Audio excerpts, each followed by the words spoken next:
Кстати, хотела показать, какая улица стала вот днем.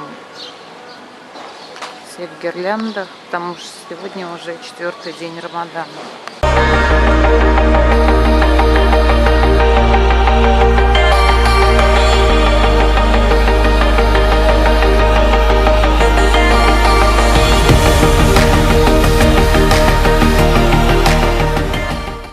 Всем доброго времени суток. И сегодня я хотела поговорить о чем?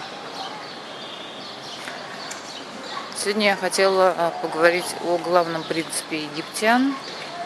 Что это за принцип, чего они придерживаются и от чего нам так с ними достаточно тяжело и сложно находить нам общий язык.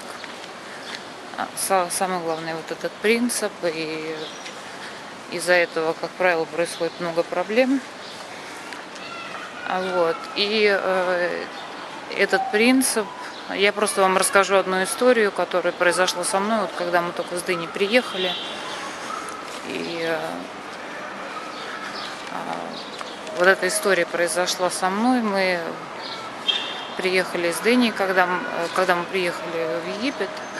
Мы жили в Сет-Октобер. Это вот такой как бы курортный район Александрии. Мой муж нас, наверное, туда специально вывез подальше, чтобы поменьше было, чтобы меньше узнали мы. И приехали мы туда зимой, наверное, где-то в феврале. И кстати, мы там жили зимой, народу вообще никого не было, дома все пустые, здания пустые. Дело не в этом. И уже, соответственно, когда наступило лето, был такой вот случай, мы ходили купаться каждый день. С сыном особенно мы ходили по несколько раз в день. Мой муж практически нас никогда не сопровождал. Он отсиживался дома, спал, что было для меня достаточно странно, но я думаю, как-то не обращал внимания, может быть, просто не обращала внимания на это.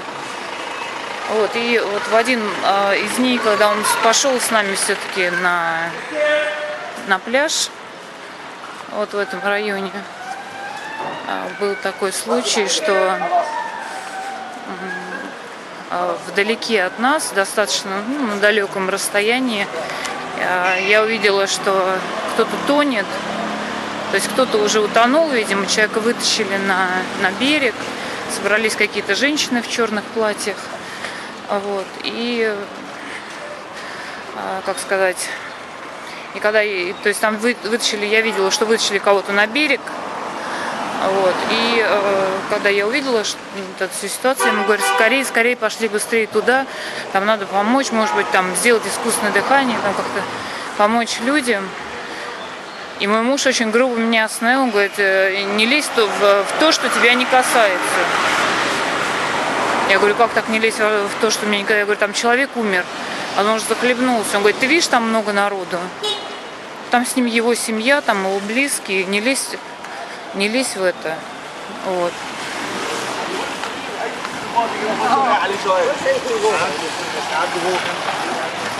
И это было. Я говорю, как так можно? Я говорю, это же наплевательство, мы же должны подойти, мы должны не посочувствовать, мы должны принять в этом участие, какое бы то ни было. И на что он мне достаточно грубо ответил, сказал, что не лезь в то, что тебя не касается, это вообще не твое дело, у них есть семья. К чему я это говорю? Это основной принцип египтян. Я вам говорю об основном принципе египтян, который работает он распространяется на всех египтян абсолютно. Я не знаю по поводу христиан, я думаю, что по поводу христиан та же самая история, но по поводу мусульман точно. Не лезть в то, что тебя не касается.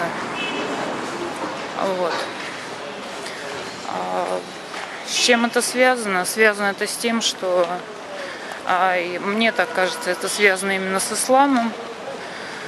Но это немножко, соответственно, перековеркано, переделано, что люди как бы в исламе как бы есть такое положение, чтобы не лезть, как бы не вмешиваться в то, что тебя не касается.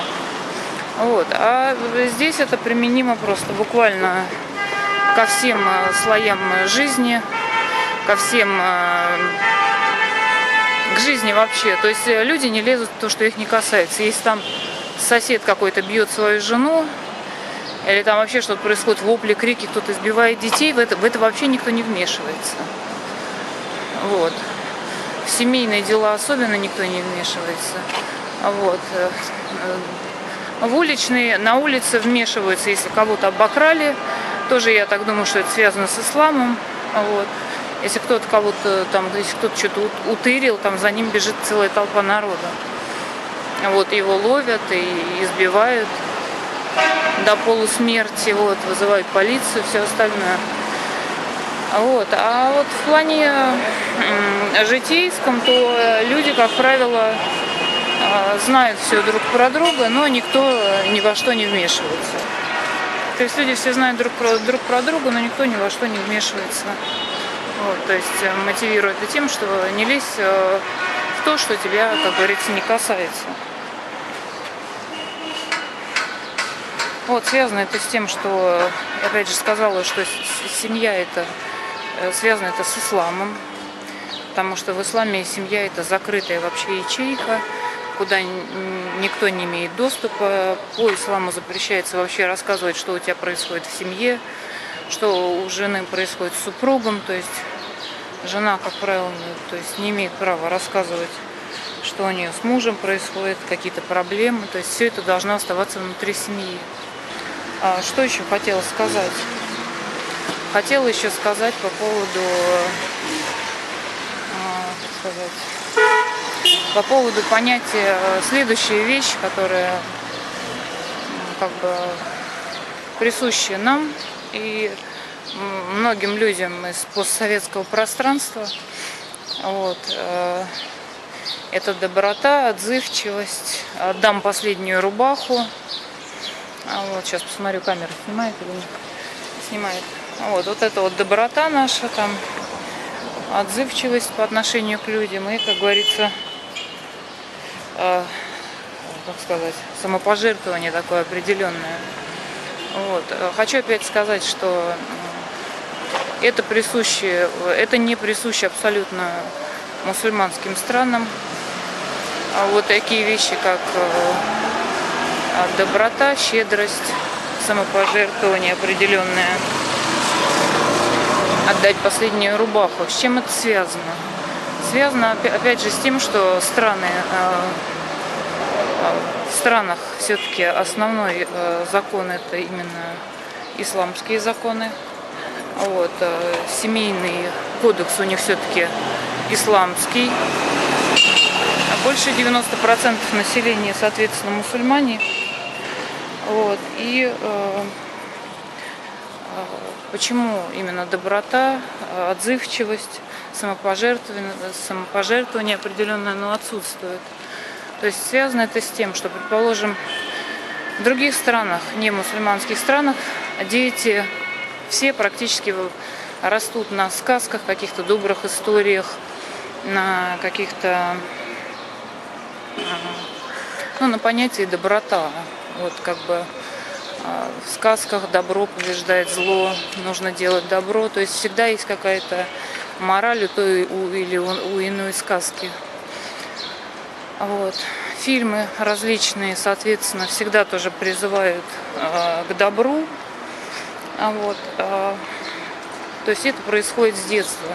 И даже если у нас человек не религиозный, вот, он просто воспитан на обычных человеческих принципах, которые работают во всем мире, кроме как в мусульманских странах. То есть это доброта, отзывчивость, сострадание к близкому, ощущение, когда человек переживает, ощущение боли. А здесь, в мусульманских странах, насколько мне стало понятно, что это не работает. С чем это связано? Опять же, все связано с детством. Как растут эти дети. Так как, опять же, основная религия здесь, страна управляется, соответственно, не по шариату, но многие исламские законы здесь работают. Вот. И, соответственно, когда дети растут, детей не воспитывают на сказках, детей не воспитывают на добрых историях, на детских мультфильмах, детей воспитывают на чем-то другом. То есть если семья еще более-менее если семья какая-то более-менее культурная, там, может быть, прививаются какие-то понятия, и то все зависит от того, насколько культурная семья.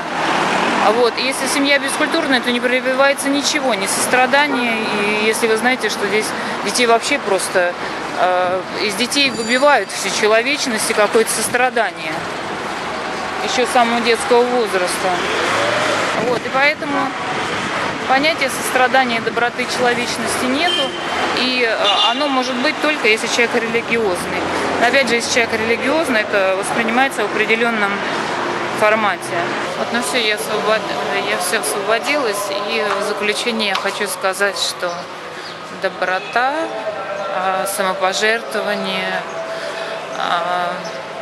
такая безотказность в Египте считается просто глупостью. Вот, если человек так поступает, он, значит, глупый, его легко облапошить. Это абсолютно не расценивается как какие-то высокие качества. То есть доброта, когда человек безотказный, да, безотказность имеется в виду, это все расценивается как глупость. И такого человека хотят облапошить все время. Поэтому все свои вот эти вот человеческие качества лучше оставить для людей, которые это понимают.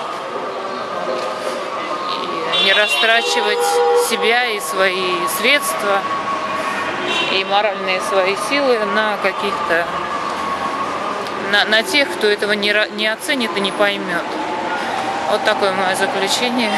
В заключение вот такая вот информация. Вот то, что я хотела вам сказать. Сегодня 4-й день Рамадана. Вот, все постятся. Вот, на улице достаточно жарко. Вот, но все в одном и том же состоянии, поэтому пост переносится намного проще.